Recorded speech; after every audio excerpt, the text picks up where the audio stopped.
So here we are. So hello and welcome again to your Coaching Bites for Busy People with me, Teresa Hargreaves from We've Got This Business Coaching. I'm really excited to be with you today. Today is Tuesday and we are going to be looking at how we support new leaders, or if you are a new leader, some of the things to think about setting yourself up for success so that you can absolutely thrive.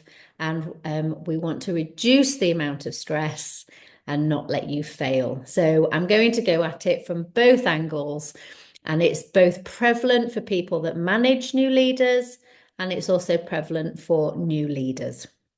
Firstly, though, very quickly, we'll just touch base on who I am. I'm Teresa Hargreaves. I'm your coach with We've Got This, and I continuously look to strive and grow in everything that I do. So here are just a few photographs of what I do outside of working with my clients and at my partner in crime. And you can see in the top corner there is my Black Labrador Rolo. And we go all over and do all sorts of things. And the outdoorsy life is definitely for me. Within my client base, we work with a number of different industries, and you can see on there from manufacturing and engineering all the way through to social enterprises, PR and marketing, education, working with head teachers and academies, and then down to solopreneurs within network marketing. So from very large global scale organizations down to the individual. So today, as I said, we're going to look at how we support new leaders, or if you are a new leader, the things to look out for and what you need to be aware of as you step into this new role. It can be very stressful. So we want to ensure that you get off to a great start. And if you are managing new leaders, to put yourself back in their shoes and remember what that is like.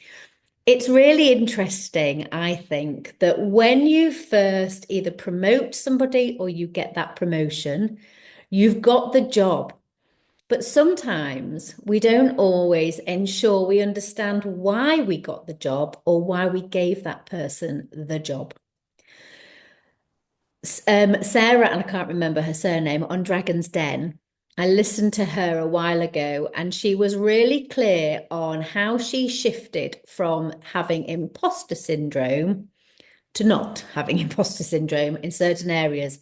And I think sometimes when you are promoted or you give somebody a promotion, that imposter syndrome of, oh my goodness, I'm walking into a room and everybody can see through me. They know I can't do this. Everybody knows I shouldn't be here. How on earth have I got here? What's all this about? And it can be really unnerving to get your feet under the table and to get settled. So my bit of advice is you were put there. You were given the invitation around that table. You gave the invitation for that person to be around the table in that role. So be clear on why.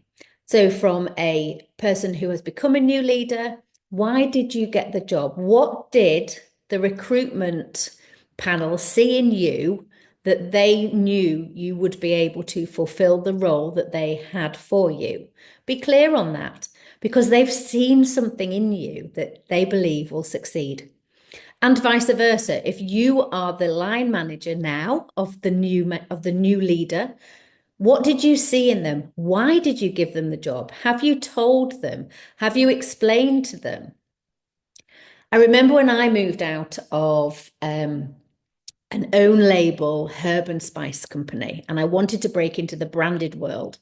And I moved to a company who back then was called Oriental Express Frozen Foods. They used to sell frozen ready meals. And prior to that, I'd worked in herbs and spices. So couldn't get more different. And I remember when they recruited me and I was gobsmacked that I'd got the job. That would be about 25. It was such a big step up. It was unbelievable. And I can generally talk the talk, but I had no idea if I could walk the walk back then.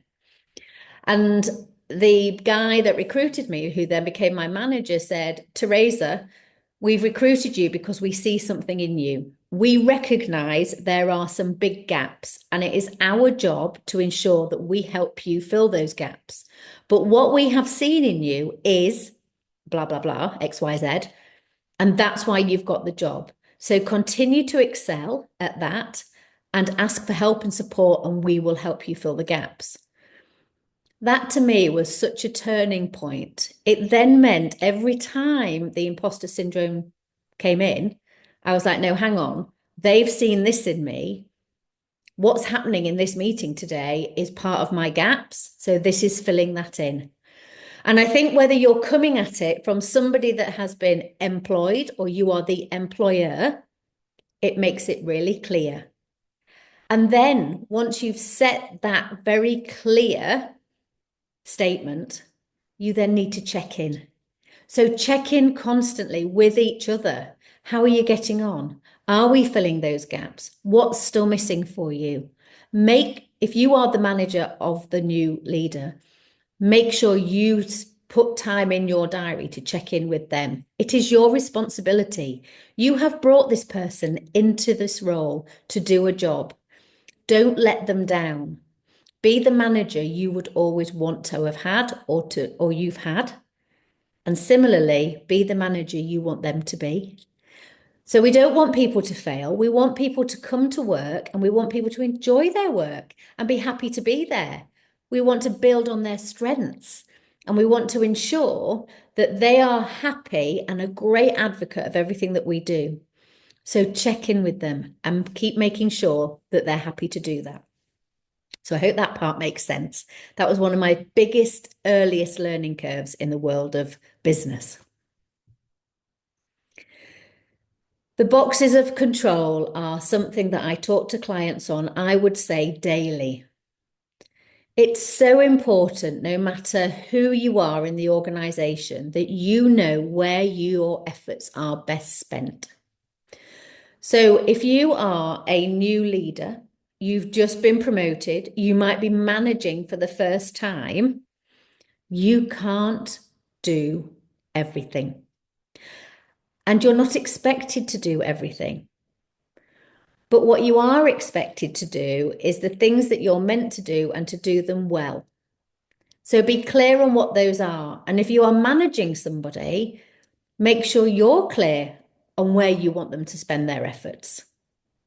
So first of all, we often, as human beings, spend so much of our time and our energy and our adrenaline in what I would say is the I can't control box, the big grey box that's on the screen in front of you. There's so much we can't control, and you can use this, whether this be in personal life or in work. You can't control the weather. You can't control the twit that cut you up on your way into the office today. You can't control certain things that are happening within the environment that you're at. So don't spend time on it. Recognize it's outside of your control and put it to one side. There's then the box, the yellow box. This is what I can influence. There's lots of things that will come into your life where you can influence. And Ingrid was sharing a story with us earlier about how some work suddenly landed on her desk. Well, you can influence your response to that. You can choose whether or not you want to go and quickly do that work or you want to counter offer it.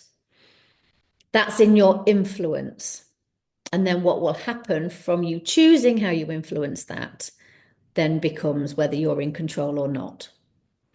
So lots of things will come in that you can influence. So you can influence, for example, if somebody comes to you and they say they've got 2 pieces of work that are priority, what do you want them to do?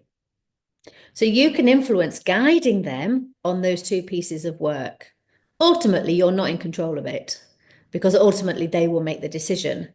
But you can influence through your advice, through your skills, but you're not going to spend a lot of your energy and time on it. Where you're going to put your energy, your time, your 24 hours that we talked about yesterday is in the box of I can control. What can you control?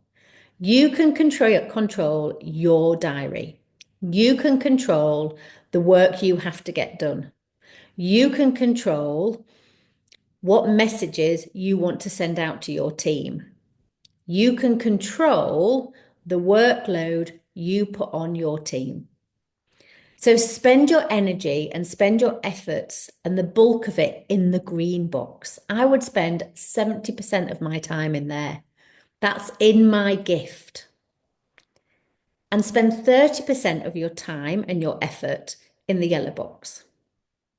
I'm going to put this into a really simple way to get your head around it. So if you are the person in your house that buys the food and cooks the meals, this works really well. So I am. So I can control when I choose to go to the supermarket, I can control what foods I pick off the shelf and put into the bags, and I can control what food comes into my household. I can also control pretty much what food gets cooked, but I might be influenced by other people's opinions. However, what I can't control, once that food is on the table, I cannot control who eats it, how much they eat it, and what they think of it. I can try and influence that bit.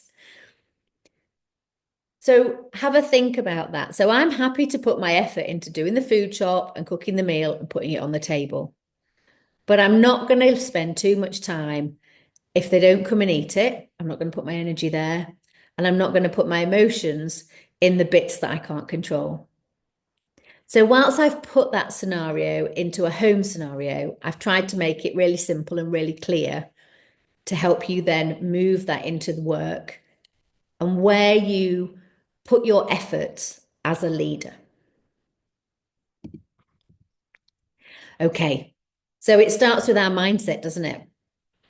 As a new manager, as a new leader, be self-aware, learn about yourself, understand yourself, be conscious of yourself, read books, talk to people, be the person you want to be. Be very aware of how you come across. Ask people to give you feedback. Do 360 reviews. It's really uncomfortable, especially if you're not used to it. But by Jove, you will really grow. And if your new manager, your new leader isn't doing these things, then you as their line manager, encourage it. Try and influence them. You can't control them, but you can influence them. Help them by maybe encouraging them to do 360 reviews and sitting down with them and having that feedback session in your check-in sessions. As a new manager, as a new leader, define your non-negotiables. We see this, don't we, in the younger generations? They're really good at this, I think. They're really good at setting their boundaries. And whether we agree with it or not, it's definitely a skill that we see better in the younger generations than we do in the older generations. And that's something we'll talk about on Thursday. So within reason, be clear on what you can and can't do. Let's take it back to why you were employed or why you employed this person. You know where their gaps are and you know where their strengths are. So a non-negotiable might be, I know that I am really good at managing spreadsheets. I know I am rubbish at putting a PowerPoint together. This is not me. I'm completely the opposite way around. I'm just using this as an example. Therefore, my non-negotiable is I will not put a PowerPoint presentation together and present it before somebody has checked it over first. Something as simple as that. Master the 80-20 rule. We all know this phrase, the 80-20 rule. In essence, 20% of your time should be spent on 80% output. So don't be a fool and spend 80% of your time on 20% output. It needs to be the other way around. So it's really interesting when you do things like we talked about yesterday, the time audit, and you see where your time's going, where your effort's going, where your energy's going, and how much of your control box you're putting into that. Here's a difficult one. Learn to say no. There used to be a phrase of ask a busy person, they'll always say yes. I don't agree with that. That's how people burn out. That's how you cause stress. If somebody is busy and you know they'll deliver and you know they'll do a good job, but their workload is already full, don't pile more on. So therefore, learn to say no. It's a bit like setting your non-negotiables. Create boundaries around you. Understand what your capabilities are and be aware of what you can and can't control. So it might be that somebody comes to you and asks something. If you don't think you can deliver it and deliver it in the way it needs to be delivered, then either go back with a counter offer or say, on this occasion, I am not able to do that. You can explain why, give a rationale, but don't be afraid of saying no. It's kinder and it's more efficient to say no because you won't deliver than it is to say yes and then not deliver. This is a great one. Surround yourself well. Surround yourself or surround that person with who that you want to be, who they want to be. So, for example, you might be a new young leader, a new young manager who's never managed people before, but you have a great role model in a really senior manager. You might be a bit nervous about approaching them. Carve out some time with them. Come outside of your comfort zone. Go and ask if you can have a bit of time with them and just say, I just want to ask you a couple of questions. And then go and spend some time and say things like, what are the top 3 bits of advice you would have given somebody when you first started out? What were your biggest learning curves? How did you get to where you got to? What path did you take? Was that a good path? If you want to be that person, surround yourself with those people. You are the sum average part of the 5 people you surround yourself with. So surround yourself with people that aren't performing, you won't perform. Surround yourself with the 5 gossipers, you will gossip. Surround yourself with the people that are achieving the most in the business, earning the commissions, getting the growth, being promoted. You will get those things too. And finally, show up. Be the person in the room, not in an arrogant way, but be there. Even when it's uncomfortable, be there. Be consciously visible in as many places as you can be or that you're asked to be. But be there with an intention to do well, not necessarily for your own self gratification, but to help others. Be the person that shows up and delivers and has a good contribution. And if you don't have anything to contribute, don't contribute, but be there. Hope that's making sense to everybody.